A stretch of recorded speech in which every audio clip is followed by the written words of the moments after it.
Hi, YouTube family. Good morning, good afternoon, good evening, wherever you are. Just want to say hello. And today is our third Happy Crappy Hour ever. Woohoo! So, one of my last videos was about celebrating. And that's what I'm going to start with. I'm going to start with talking about the happy this week for me was that I actually took my own advice and I had a small celebration. I had okay, so I this week I went ahead and decided to start celebrating all the little things that I'm achieving. And one of those things was hitting 1,400 subscribers. Woohoo! So I was so happy to see that people are finding my videos are helpful. So decided to celebrate that by going to one of my favorite bakeries. So, hey, Lena, how are you doing? This is great. I love seeing you guys. I am so happy that you guys are joining me.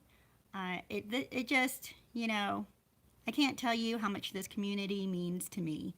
And while we're small, we can still be intimate. Oh, hey, Amina. Hi, Free Spirit. And Miss E. Hi. Yay. Yes, 1,400 subs. Thank you. So I was just saying that I actually took my own advice this week. That's my happy. And started celebrating the small things in my life, the small achievements. Because those are so important. And I mean, I've done these small celebrations before and I know it's a good thing. And I'm getting back to doing that. So you know what though? What's the funny thing is when I did have that little celebration, I went out and treated myself to one of my favorite pastries at one of my favorite bakeries. So my husband and I went out to do that, and he gives me a high five, woohoo! And even though it's such a small thing in the scheme, scheme of life, right? But to me, it meant celebrating the people that are coming together and getting help or getting healing and supporting each other. And so every celebration can be as big as you make it or as small as you make it. But when you celebrate, it just lifts your spirit. It really does. So that was my happy this week. My crappy this week, and you guys can chime in with your happies and crappies too, okay? So with that happy, I'm going to continue doing that because that's a good thing to keep doing. With my crappy, I also gave myself quite a break after Christmas.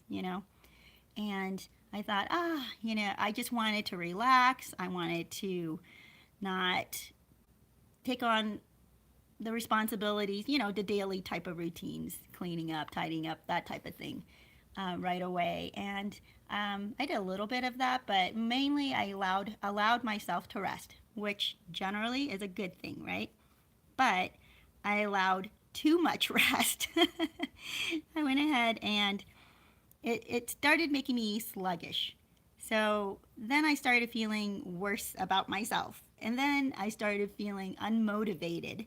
And yeah, so that was my crappy this week. I found that it's good to take it easy for yourself, and especially when you're healing from a breakup or being discarded, or the abuse that just happened yesterday from a narcissist in your life or anything like that. When you do that, or when you're going through that, you want to just heal and stop and not engage or not get involved in life. You just want to give yourself a break. But if you stay there too long, you do become sluggish and you become unmotivated. And the longer you stay there, the harder it is to get out. So that was my crappy. And hey, Amina, you cleaned out, made a list to replace every, what's MNS? Every month? I'm not sure, but that sounds good. That you cleaned out and you made a list. Very good. of things that you need to replace every month. Oh, okay. I think that's what you meant. That's great. I think, yeah, that, that's part of motivation and getting moving and giving yourself goals. And so when you hit those goals every month, celebrate, okay? Oh, new stuff for your apartment. Okay, I see it. That's excellent. So that's a happy. And you're going to continue doing that because it works and it gives you something good in your life. You're adding something good into your life. So that's excellent. So, another good thing that I had done. Okay, so when I started feeling sluggish and unmotivated, I got to the point where I thought I really don't like being this way. I don't like just being unmotivated. So I got back into my routine. I started up getting on a schedule, getting structured, and this is what I found allowed me for productivity. It inspired me, just getting moving each day, doing a little bit of a routine um, gets you started, gets your body going, gets your mind going, gets your spirits going. So I started becoming more productive and I started being happier of myself because the more I achieved each day, the better I felt. So, anyway, that was my happy. Then, how about you guys? What are some of your happies and crappies this week? That things that worked or things that didn't work? Well, while you are thinking about that, I do want to talk to you about something that occurred to me recently. I was reading and listening, this was some time ago actually, to psychologists. And what I have learned is generally they believe that narcissists are made, they're not born. Um, Actually, some might believe that narcissists have a tendency to be narcissistic more than others, a tendency to be selfish or um, a tendency just to be not empathetic.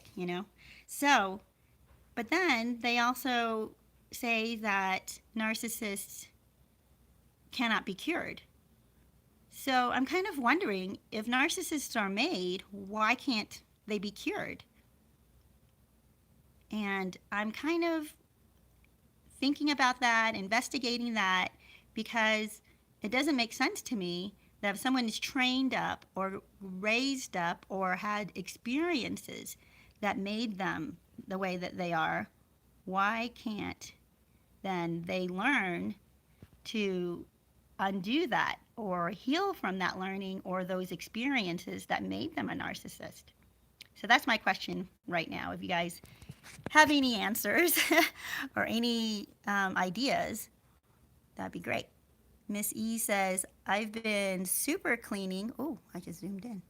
I've been super cleaning and organizing things, but then it makes more of a mess in the meantime.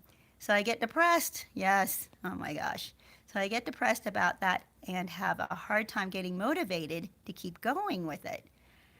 Oh, yeah, that is true. You have to, you know what, maybe the thing with Marie Kondo's tidying up is that she does attack the whole thing all at once. And it does make a big mess. So, what I've been doing is kind of a mini Marie Kondo um, tactic, which is I look at all the clothes in one area, or I look at all the uh, I start with smaller things. Like I wouldn't start with all the books, because we have a lot of books. But I will start with, all the little magazines and newspapers and pieces of paper that I have on in my living room. So I would start there. And that makes it a bit more manageable. And then you also see results right away. But I would encourage you, Miss E, to continue and get through that first pile or that first, even if it's just a corner of your room where you've already started, just get that corner cleaned up. And then as you continue to go, or even your bathroom, that's almost like the easiest because you can really clean out your bathroom and it's the smallest room in your house usually. So, and it's a place where you'll feel good. Yeah. Kathy, good morning. Free Spirit says, yeah, it doesn't make sense to me what can be programmed can be unprogrammed. I would have thought. Yeah, exactly. And I'll let you guys know why if you're just joining what that's about. Um, Kathy says, my tree is still up. Oh, okay, I'll start by removing some ornaments. Yes. Yeah, that would be a good place to start. And then you'll see results right away. Missy says, I was always super organized too, but life happened. Yes, you know what? I'm organized as well. And then there are times where you just kind of think, well, I'll get back to that. I'll get back to that. I'll get back to it. And then it just gets out of control. So you have to just schedule in for yourself some time to get rid of it, right? To clear through it. Oh, you did start with the bathroom. Woohoo! Okay, so I wanted to tell you what we were talking about is I was just thinking about what I've been learning about narcissists from psychologists, right, clinically. And they say that narcissism or narcissists are made. And because of the nurturing or non-nurturing that was happening when they were growing up.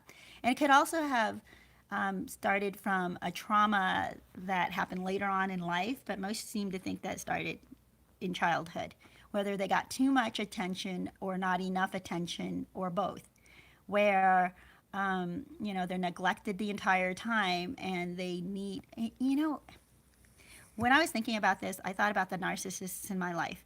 And it's very true. Like, I have one where I feel that she was neglected throughout her childhood because she didn't have her parents.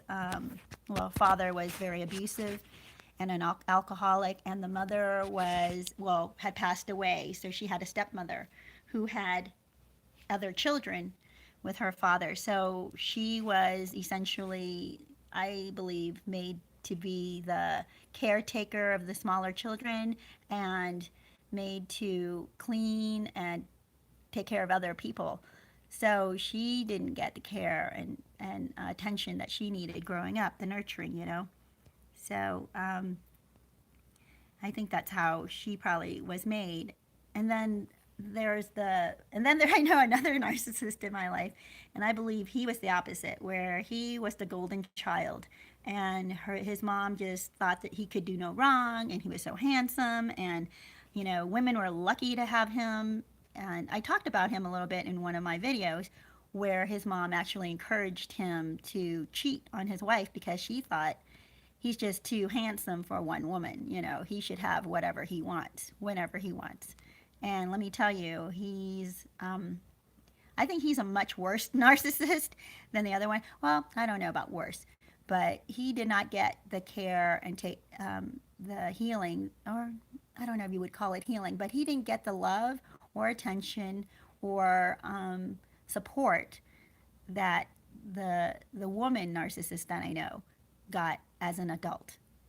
And not that all that love and support ever healed her or changed her, but I think she was able to mellow out a lot faster or calm down a little more than he has. Anyway, that's been my experience. But the psychologists believe that these narcissists are made, but then they believe that narcissists cannot be cured. So I'm kind of wondering, how can someone be trained one way but not untrained? So we can talk about that a little bit too. Kathy says, talking to Lena. Oh, wait, who's this? Oh, Lena tree. Lena's got her tree still up, so she's going to be taking that down, which is great. We're talking about tidying up too, small steps, things that will keep you motivated. And Marianne, hi. You said, okay, for some reason, okay, there it is. I have an arrow that goes in front of the comments sometimes, and I can't read your comments. So it says, Marianne says, I need some advice on how to make law enforcement aware of these people. Ooh. My ex is always finding a way to have me arrested and trying to ruin my life. Oh my gosh. Wow.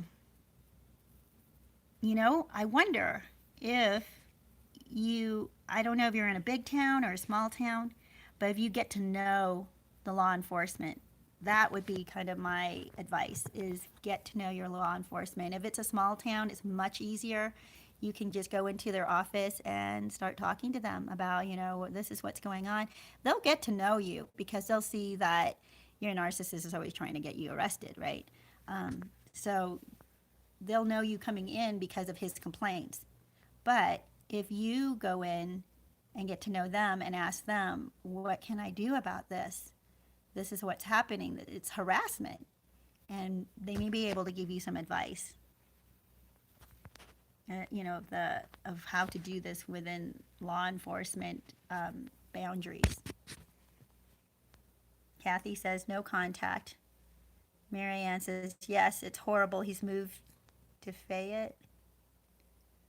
Missy says, sadly, law enforcement isn't too sympathetic. I do agree with that too. Sometimes they're not, and they can't get emotionally involved, but you might be surprised that you might find one sympathetic person in the office. It just depends, the luck of the draw, seriously. But I think that it would help if you go in there just asking for advice. Is there anything I can do legally that to combat this, or to resist, not resist, but you want to say, anything I can do to protect myself from false accusations? What is there that I can do? Okay. Marianne says, right in my town, they know. In his new town, they don't yet. Oh, okay. Free Spirit says to document everything. Yes, I absolutely agree with that. Thank you, Free Spirit, for suggesting that. That's a great idea. And absolutely no contact. If there's anything you can do to avoid this person, stay away from them. Do not call them. Do not text them. Do not follow them on social media. Do not even talk about them with mutual friends. I don't know why my camera is not, it's probably smudgy. I don't really have, okay, anything to clean it with. But yeah, if you can completely disengage with the narcissist, hopefully they'll forget about you. And I've said this before, that's almost the best thing that can happen to you, is if the narcissist forgets about you, because then they won't be targeting you anymore. They won't be blaming you. If you're out of their mind and that you're out of their line of sight, then you will be less and less on their mind. And that works to your benefit. Let's see, maybe a restraining order. Yes, Missy, if I don't know what the situation is there for you. Wait, who is Marianne? Yeah. If he is contacting you, or if he's harassing you, then absolutely a restraining order. And I think it's harassment too if he keeps, coming up with false charges against you. Sorry, my camera is really bad. It's not focusing too well this morning. Yes, Miss E says, if you get a restraining order and he breaks it, you can have him arrested if he breaks it. So Marianne says, yes, I had a DVP and he got 2 warrants against me. No verification from the law in regard to incident. 11 and a half years of this. Wow. May I ask you guys, what is a DVP? I'm not familiar with that.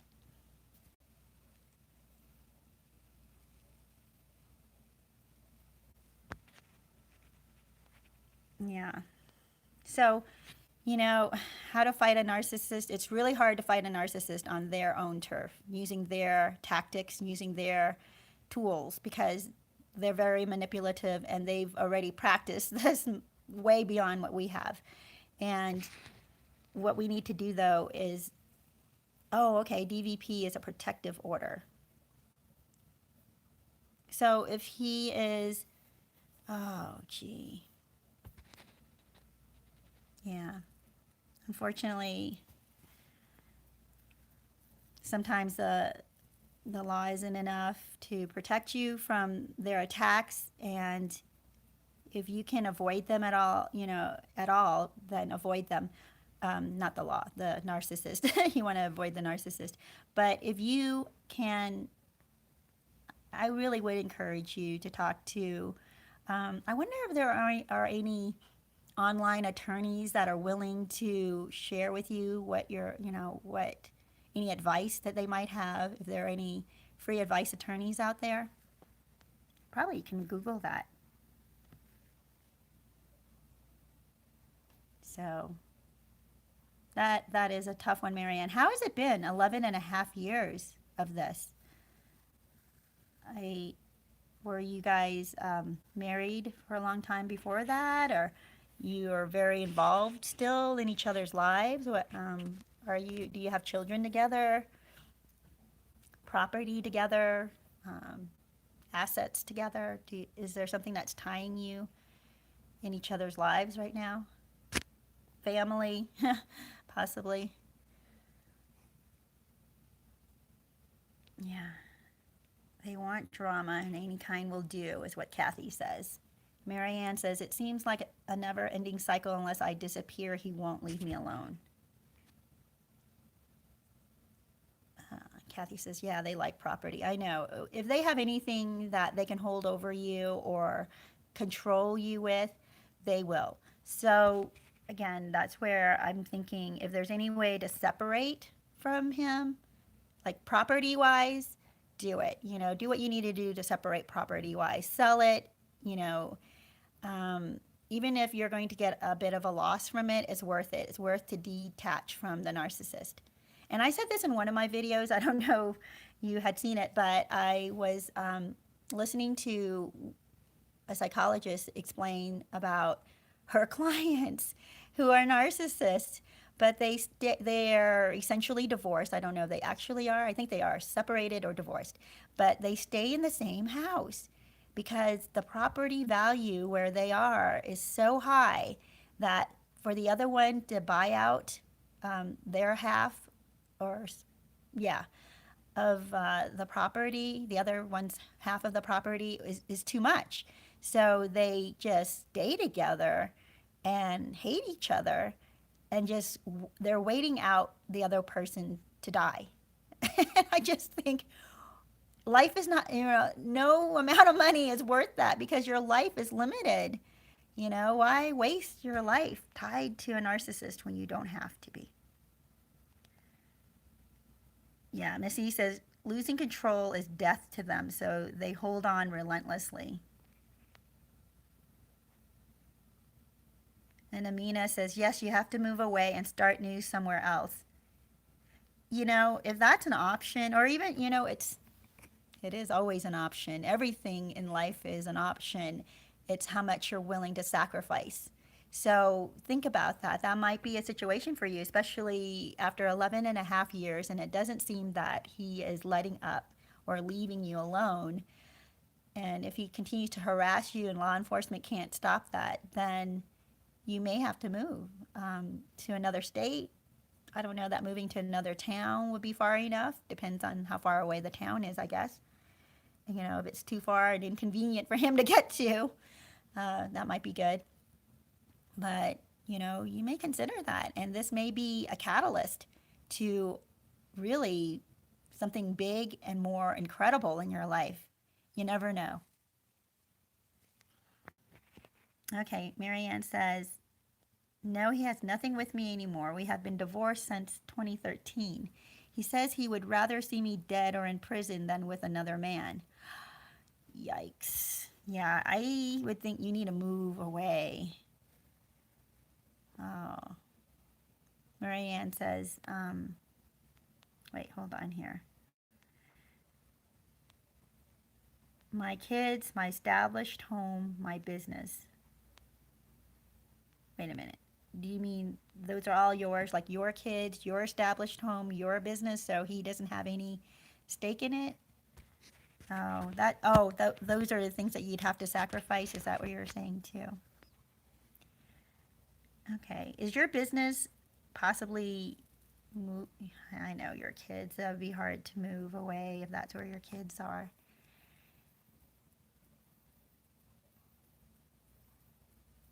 Yeah. Let me think about that a bit, Marianne. See if I can come up with some other suggestions.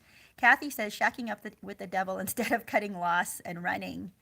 That's in reference to what I was just talking about, where this couple are staying together, not Marianne, but this other couple that a psychologist was talking about, that she is one, I guess one of them is her client, and they are staying together in a house, even though they're separated, because they cannot buy each other out of the other's half of the house. It's too expensive. So they're just sticking it out and seeing who dies first. That's just insanity to me. Hey, Kamar. What's HRU? I don't know what that means. I'm sorry. I'm not very good with acronyms. Some acronyms I get, but some I don't. Okay, he says, I was willing to be homeless to get away. I'm still in an uncomfortable limbo, but I got out of that town. I am so proud of you, Missy. I really am. That takes so much courage to do. But also, Marianne, I want you to think about, you know what, actually, I'm thinking that you might be in a situation right now where you're feeling that it's still somehow manageable. And if you're willing to deal with the narcissist from time to time, and these things that these barbs that he throws at you, these attacks now and again, and you think it's worth it to stay despite that, then you're going, I think it's possible then. But you were saying something about him being very violent, saying that he'd rather see you dead than with another man. So that really concerns me for your safety. And that makes me think that I don't know that you're ever going to be safe staying in the same town with him. And especially if he's still holding on since 2013, you said, since your divorce. If he is still this way that many years later, and he's still attacking you and trying to control you, you definitely have to continue to bring him up in court or, with the police. And like I said, if it's a small town you're in, get to know your police. Like, stop by the station, get to know them, actually become friends with them. I'm serious about that. You can, the police, and if they have get-togethers, coffees, like in my town, they do that. They actually have coffee. I think it's once a month with the community. They go to a donut place or a cafe, and they put it out that this is the time and date we're doing this, and then people just come up and meet them, say hi. They get to see faces, and the more you show up to something like that, the more they get to know you, the more I think they're going to be invested in you. Oh, let me see. Where are we? Kamar says, just recently made my 3-month anniversary of no contact. Woohoo! You need to celebrate that. I'm telling you, that's fantastic.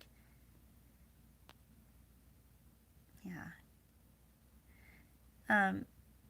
Missy says, it's different when kids are involved. Yes, it is. It's because, yeah, you're going to be more limited in what you can do to get away, because you're going to still, if you want to be involved with your children. But yeah, gosh, safety, when it comes to safety, that's a really tough one. Marianne says, I am currently trying to convince my teenage children that we need to move. Oh, that would be so good.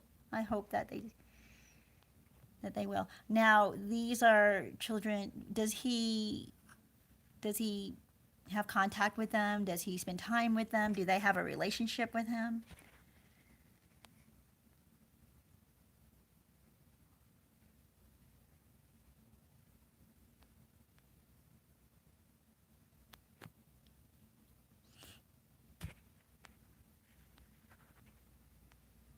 I'm just reading through the comments. I'm sorry, you guys. I'm trying to see if there's something here we should address. Free Spirit says, Marianne, get a lawyer that understands narcissism. Yes. Oh my gosh. Yeah. You know what? That would be a great resource, actually, for everyone if we can find lawyers who are familiar with that and there have got, wow,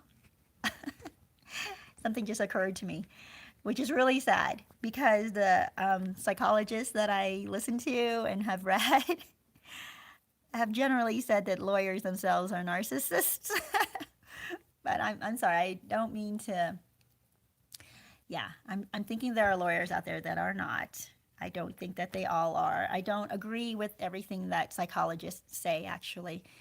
Sometimes I think that they get too detached and too academic about narcissism, that or even just they stereotype maybe a little too much. I don't know. Some of, we all do at some point, it's different points in our life. We'll stereotype maybe a little too far. So I think that there are going to be some lawyers out there, especially those who've dealt with narcissists. They'll know how they can help you. Missy says it's hard to believe they can be so brutal, but they really destroy your life, make it impossible to go forward. It literally becomes life or death. It does. It does, Missy. You're absolutely right about that. And the narcissists that I have known have become so violent and angry that you can tell. I mean, they could be pushed over beyond. Yeah, they can be pushed to that realm of wanting to kill people. And I think it's lucky one of them hasn't yet killed his wife because he is so violent with her.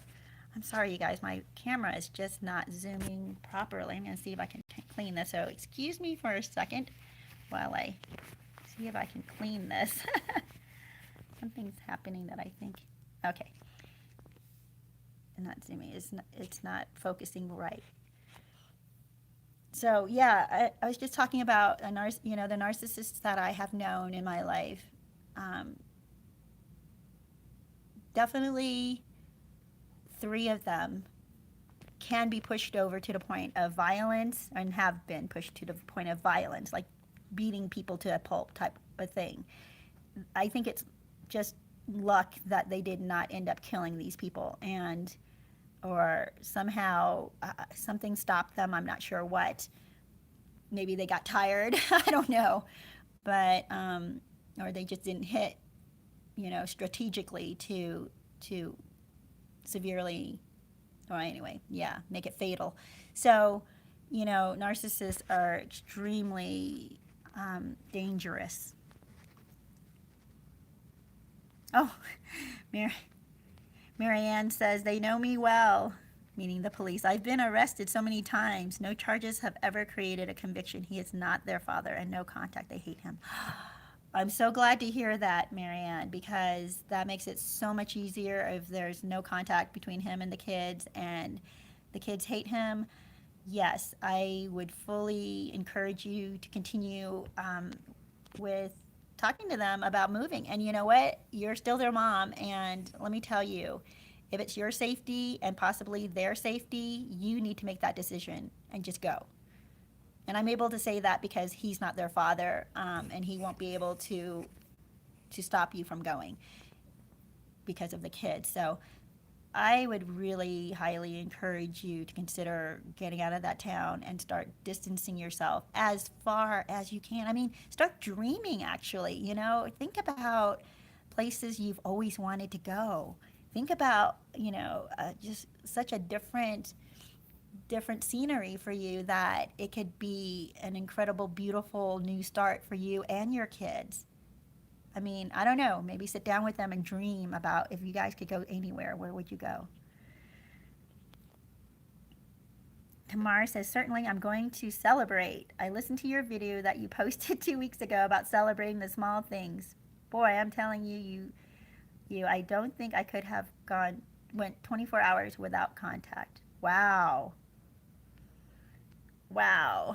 And you've gone 3 months without contact. Yay! I'm high-fiving you right now, Kamar. That's awesome.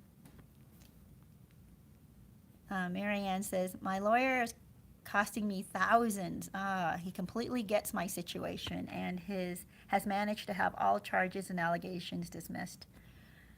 Oh, I'm so glad, but I'm sorry that it's costing you so much to, yeah, to to handle all the legal problems with your narcissist, not your narcissist, with that narcissist. Kathy says lawyers are narcissists. That's going to be a unicorn. To find a lawyer, I guess that's not a narcissist. I don't know. I think that, yeah, you're. I don't know too many lawyers, but they also are professional and they do, and especially you're paying them, they're going to help you. They're going to help you focus, and they'll focus on the problem, and they'll get things accomplished. They'll get things worked out, because that's their job. So, they say narcissists make really good lawyers because they know how to fight. So, actually, if a narcissistic lawyer is fighting a narcissist, that's almost like in your favor because they know the tactics of a narcissist. They can think like a narcissist. They can beat the other narcissist to the punch. So, that actually can work out in your favor. And Missy says, lawyers are pretty brutal. If they are on your side helping you, that is different. But always remember they are trying to make money. I grew up around and worked with lawyers. Rough. Yeah, I would imagine. Yeah, exactly. If, same thing with the narcissist. If they're on your side, you're fine until they turn against you, right? But if you're paying a lawyer, generally they are working for you. So, they're motivated by money, but they're working for you. So that's a good thing. Kamar says, in my case, thank God the trash took itself out. That's one of my favorite ones. I made a video about, I think, if I forget what it's called, something about, if the narcissist leaves, it's a blessing. Yeah, it's a blessing when the narcissist leaves. I think that's what it's called. And I said that if the narcissist happens to leave and walk out on you and discard you and they go no contact with you, you are blessed. It's because it's like the trash took itself out.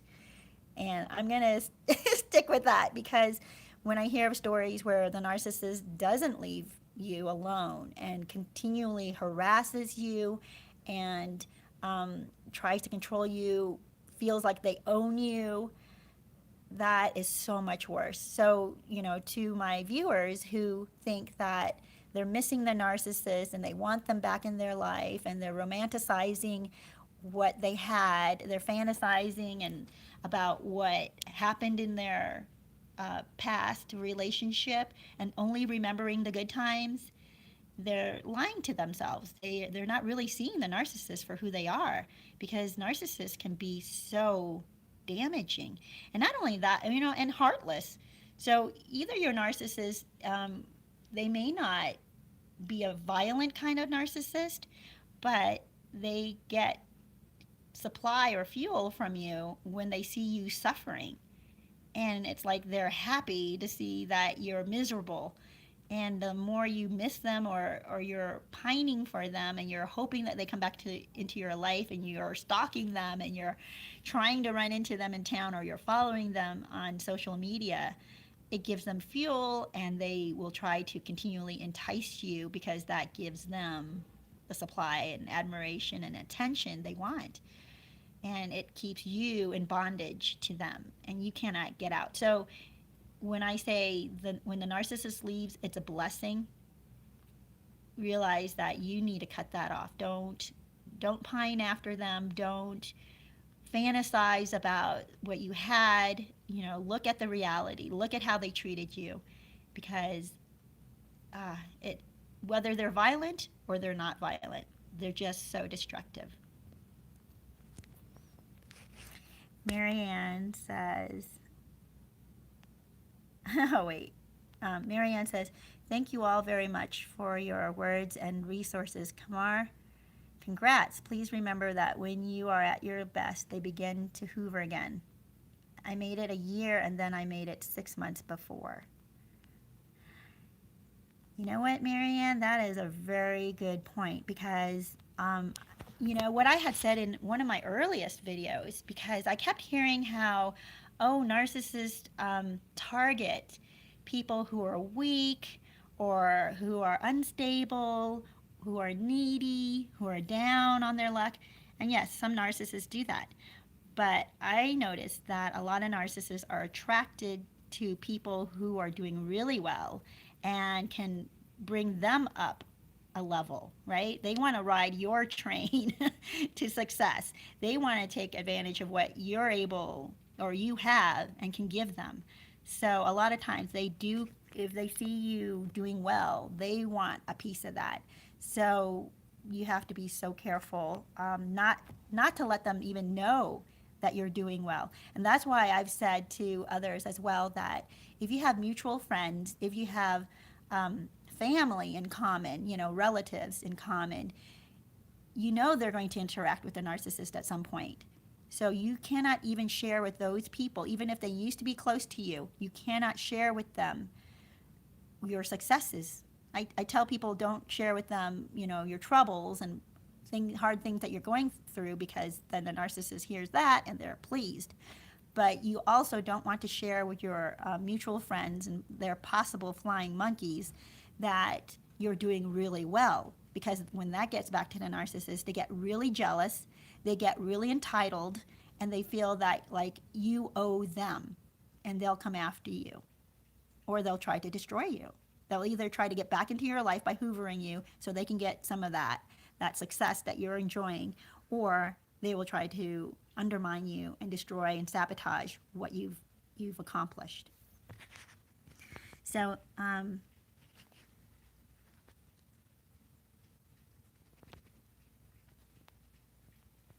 Amina says, Marianne, do not care about the money or business if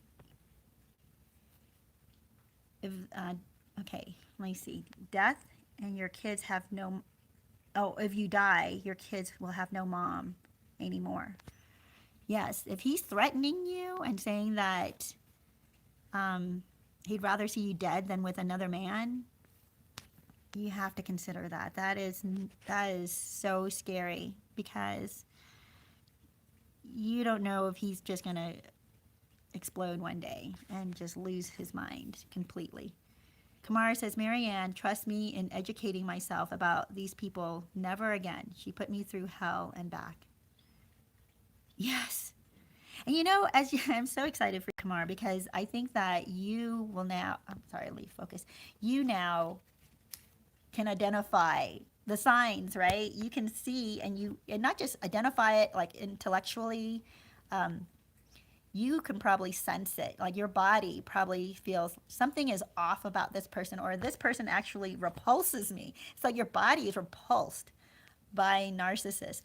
And I'm at the point where I'm not repulsed by them, but I identify them. And my body reacts like, yuck, and that's okay. I mean, I can still be nice to people that I don't know well, but I sense already that I'm not interested in getting close. I'm not interested in getting to know this person, and I need to have my boundaries up, my walls up right away. But I'm also I'm also at the point where I know how to socialize with them in a way that doesn't let them know that I'm on to them. Anyway. Okay. Kathy says, oh, true, I admit I have had great lawyers in my life, but I have seen both. Yeah. Missy says, when the narcissist moves on, gladly pass the baton. Yes, that's why I say, don't be jealous of the new supply. They saved you from this terrible, I'm sorry, I hate to use the term idiot, but yeah, from this idiot who is no good. It's just such bad news. And the new supply is posting about how this is the best person ever. I've got the best prize. And if you've watched my videos, that I call the narcissist the booby prize. Pass that booby prize on to the next person. You do not want to keep that one. So Marianne says, I didn't understand about trauma bonds and all the dynamics, and now I am loaded with info and support from all you awesome survivors. Amen, Marianne. I agree with you. I think we all have come to discovering that, and that's why we have such a bond. Because, oh my gosh, I was just talking to somebody yesterday about my channel, and I don't think he's ever had to. I think a lot of people don't ever deal with narcissists on the intimate level. Like they just probably brush by, see them socially, or sort of as an acquaintance or something like that. They don't have to work for the narcissist. They don't interact with the ones in their family because they don't maybe have very close family or a very large family. Then or they don't have friends, super close narcissistic friends, and they don't date, or not date ever, but they're not actively dating a lot of people, so they don't come across the narcissist as often as we do. And they may not ever come across them intimately. But those who've known a narcissist intimately, we know the damage that they can do. We understand the trauma bond when other people are thinking, just get over it. It's not a big deal. They're not in your life anymore. And they just don't understand why channels like these are so needed, and support and people coming together and sharing our stories is so important. Not that this guy was putting down anything I was saying at all, actually. He just wasn't, you could see that he did not understand. Like he was happy that I was doing this, but he probably wouldn't be one of my subscribers.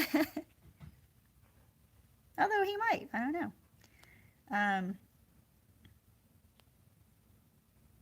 Let me see where I'm backing up a bit. Miss E says, they literally love your misery, especially at their hand. It is baffling to a normal person. Yes. Yeah, normal people don't understand that either. They cannot understand. And they think that you're being too sensitive, or maybe reading too much into what the narcissist is doing, when you know perfectly well if they are trying to bump into you constantly, or they're passing information through their flying monkeys or your mutual friends to get you upset. Anyway, yeah, there are so many tactics. And Kamara says, Miss E, I'm counting my blessings. I almost had a baby with her. Yes. Every day I think how much I dodged a bullet. I remember this comment, Kamara, in one of my videos when you said that. Oh my gosh. You absolutely did dodge a bullet, and yeah, that's a blessing. Marianne says, yes, Kamara, apologies for spelling your name wrong earlier. Pray for each other. Yes, we definitely can pray for each other. And actually I do pray over you guys. I pray over this channel. I pray for what I dispense on this channel, because I don't ever want it to be just my opinion. I want it to be something that needed to be heard, and that it's not, how can I put this, that it wouldn't lead you in the wrong direction. Like, I don't ever want to encourage you to hate or to hold on to resentment or to carry out any kind of attack towards the narcissist, because I don't think that's a good thing at all. I think that damages you more. But yeah, praying over each other and supporting one another.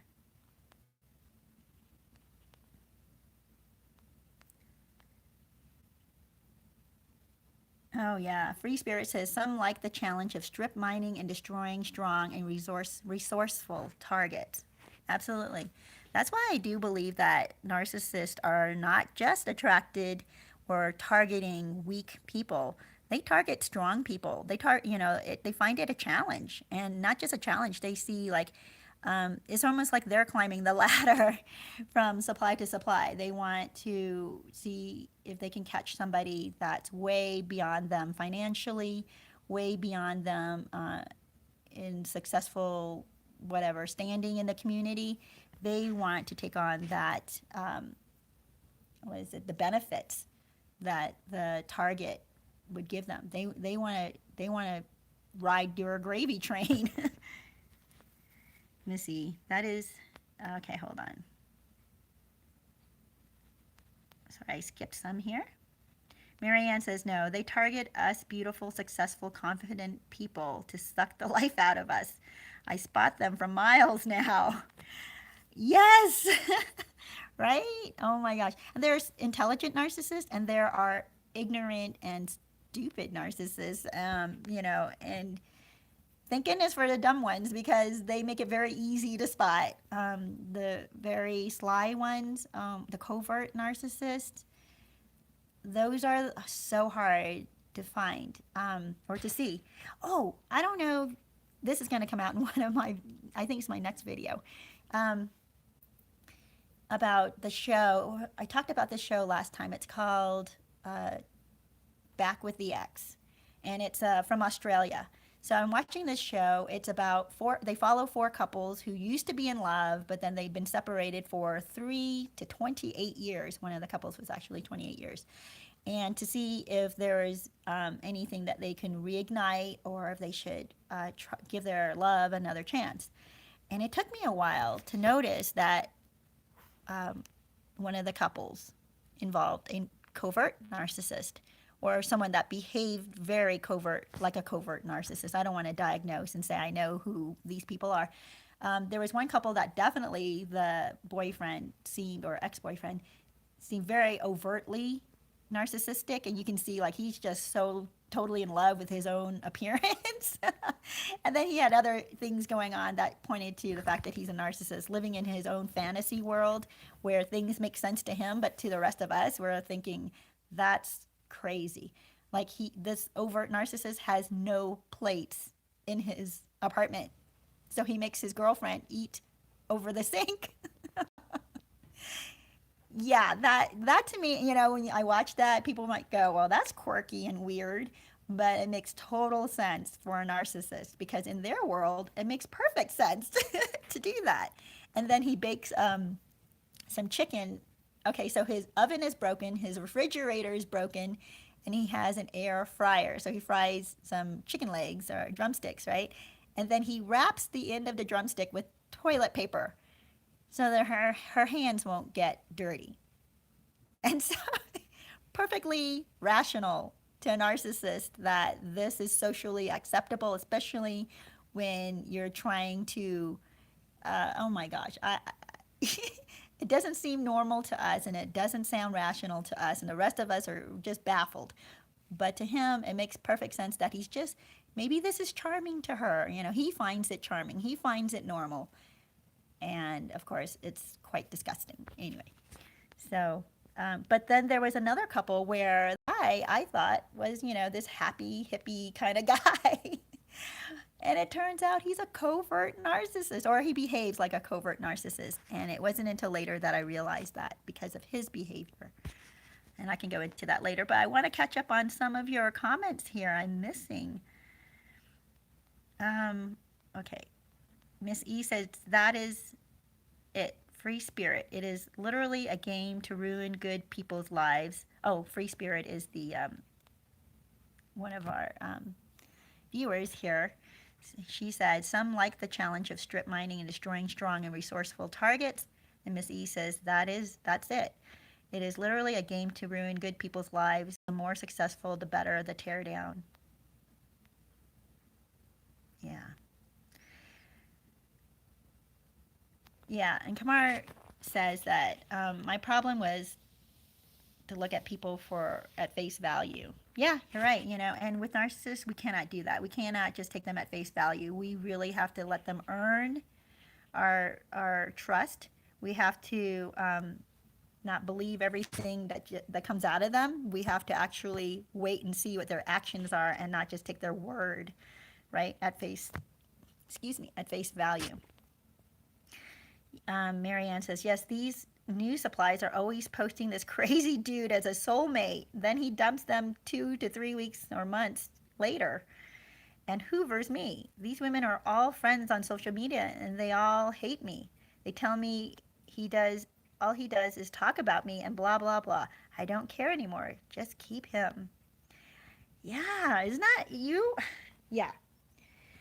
This is another thing that for people who are still enamored with the narcissist and think they want the narcissist back, I try to tell them, or they're jealous because of the new supply, and um, and they hope that the narcissist thinks about them, and you know, and I've heard other YouTubers say, "Oh, the narcissist doesn't think about you. They don't think about anybody."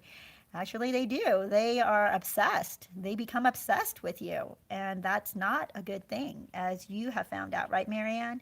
It's not a good thing when they become obsessed with you. Yeah. So you want them to just make a clean break and get away from you. Miss E says, Marianne, it sounds like a classic narc harem. So gross. And they all think he is awesome and never see how he is behind closed doors. Well, they all know how he is behind closed doors because they've been with him, right? But they're not going to admit it to each other because now they are somewhat narcissistic themselves, or so insecure that they feel like they have to keep up appearances that they have something that other people might want. Yeah. People are so, insecure out there. Not all of them are narcissists, but they're driven by their insecurity. And they put up a facade of having, like you said, they're posting pictures about, oh, this is my soulmate.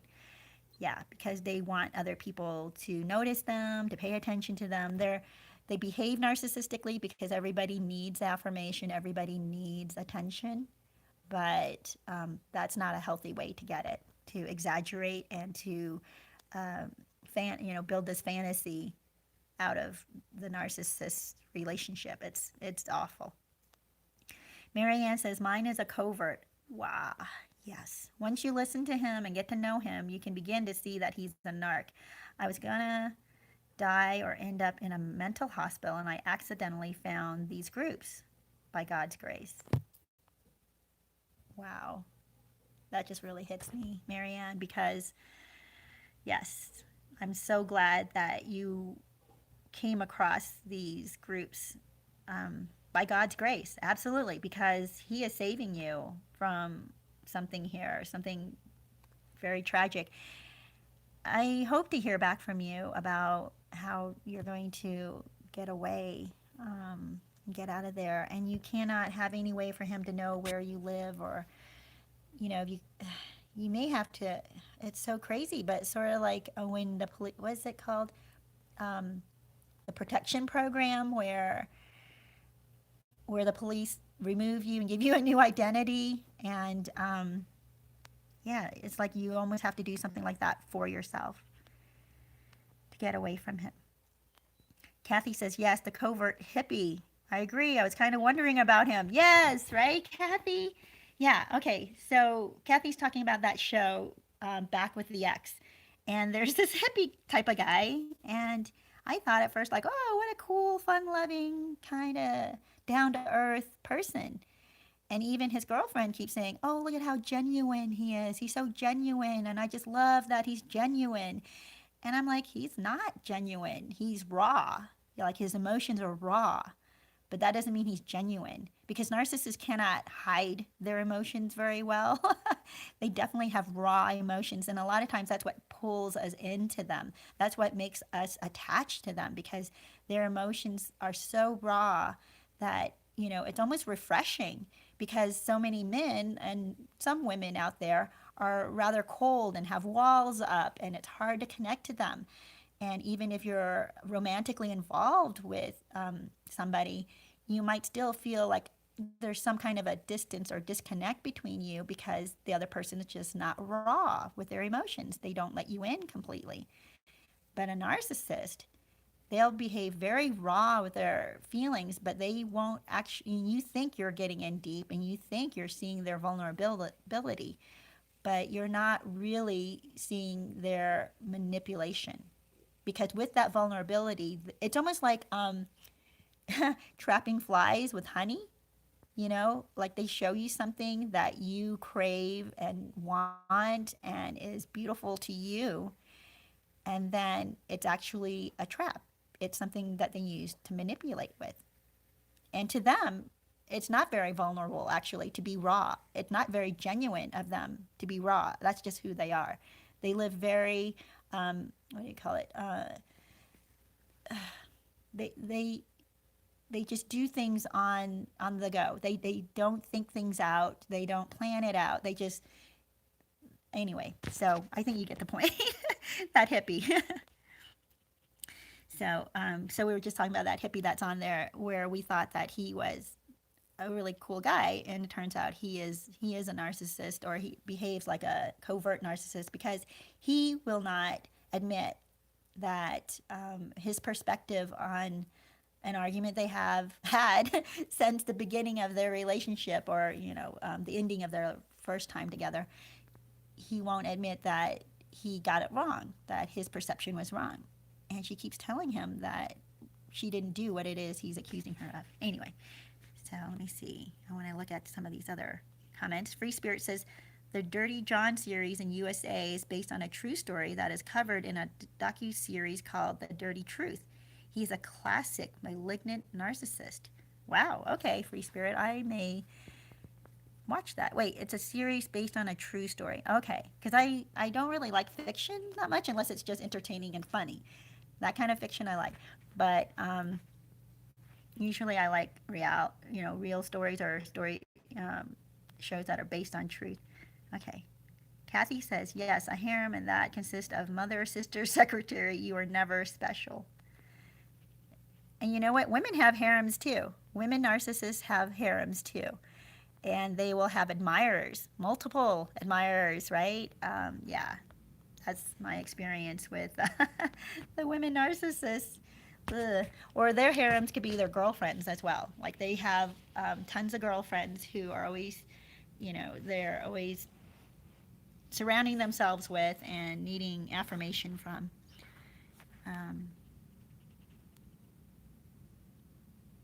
Marianne says, that is why I'm working on this move. It's going to happen. Yes! Just have to get the ducks lined out. Pray, pray, pray. Yes, Marianne. Okay, I'm so glad to hear that. I am going to pray specifically for you to get your ducks in a line and what you need in order to. I'm so sorry about this video. It's the image. It just keeps unfocusing. I think there's something wrong with my camera lens. Sorry about that. I did try to clean it before. Well, you guys, we are at an hour. I'm going to finish reading up these comments, though. Kamar says, my opinion on the new supplies, they just don't know what they're getting themselves into, and we really can't blame them, because if we all remember, we were a new supply at one point. Yes, right? Yep. That's why I talk about why the new supply is doomed. I think that's the one. Let me think.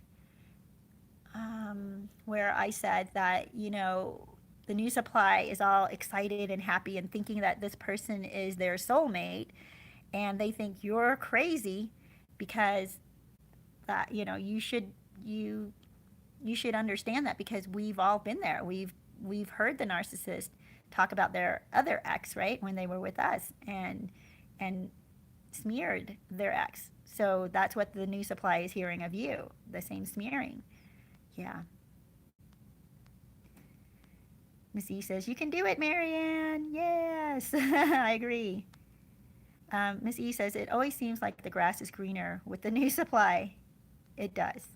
But you have to be truthful to yourself. We know that it just is not. It really isn't. Sometimes I go there too. I think, oh, the grass is greener.